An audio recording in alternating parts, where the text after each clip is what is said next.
जय मसीह की मेरे प्रिय। Praise the Lord. हम दिन के समय की तरह उचित रीति से चले, न कि लीला कीड़ा और नशे में, न ही व्यभिचार और कामुकता में, न ही झगड़े और ईर्ष्या में, लेकिन प्रभु यीशु मसीह को पहन लो और शरीर की इच्छाओं को पूरा करने के लिए कोई प्रबंध मत करो। रोमियो 13 का 13 और 14 में लिखा है कि प्रभु यीशु मसीह को पहन लो और कोई पूरा करने के लिए कोई प्रबंध मत करो, शरीर की इच्छाओं के अनुसार मत चलो। इस वचन में 3 प्रकार की बुराइयों का उल्लेख किया गया है और प्रत्येक को उसके 2 नाम दिए हैं, लीला क्रीड़ा और नशे में। यौन अनैतिकता और कामुकता जो इसके साथ जुड़ी हुई है, झगड़ा और ईर्ष्या। यदि इनमें से एक भी पाप को हम अपने जीवन में जगह देते हैं तो यह हमें हर समय परमेश्वर से दूर रहने के लिए बाध्य करता है। तीसरे दोष के बारे में, हालांकि ईर्ष्या से पहले झगड़ा किया जाता है, फिर भी इसमें कोई संदेह नहीं है कि झगड़े और प्रतियोगिताएं इसी स्रोत से उत्पन्न होती हैं, क्योंकि जब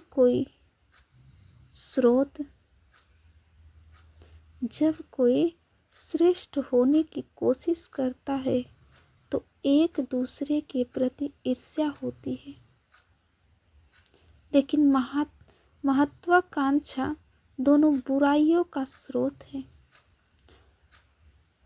पॉल आगे कहता है, लेकिन प्रभु यीशु मसीह को पहन लो और शरीर की इच्छाओं को पूरा करने के लिए कोई प्रावधान मत करो।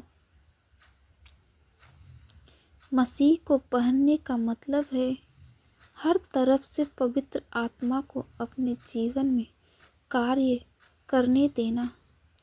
इस तरह पवित्रता के सभी कर्तव्यों का निर्वहन करने के लिए तैयार होना। जैसे पॉल कहता है, जैसे पॉल लिखता है, और अपने मन के आत्मिक स्वभाव में नए बनते जाओ और नए मनुष्यत्व को पहन लो, जो परमेश्वर के अनुसार सत्य की धार्मिकता और पवित्रता में सृजा गया है।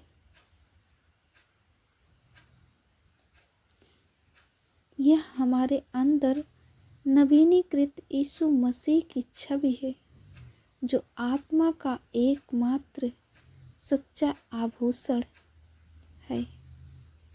क्योंकि पॉल ने हमारे बुलाए के अंत को ध्यान में रखा था, क्योंकि परमेश्वर ने हमें गोद लेकर हमें अपने एकलौते बेटे के शरीर से जोड़ा है,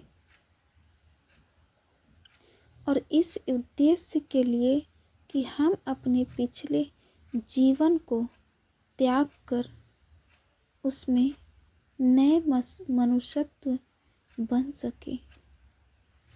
पॉल रोमियो 12 का 2 में लिखता है, और इस संसार के सदृश ना बनो। इस संसार के सदृश ना बनो, परंतु तुम्हारी बुद्धि के नए हो जाने से तुम्हारा चाल चलन भी बदलता जाए, जिससे तुम परमेश्वर की भली और भावती और सिद्ध इच्छा अनुभव से मालूम करते रहो। सिद्ध इच्छा से अनुभव से अपने मालूम करते रहो, जिस तरह तुम्हारा चाल चलन नया हो जाने से नया हो जाता है। God bless you. आमीन।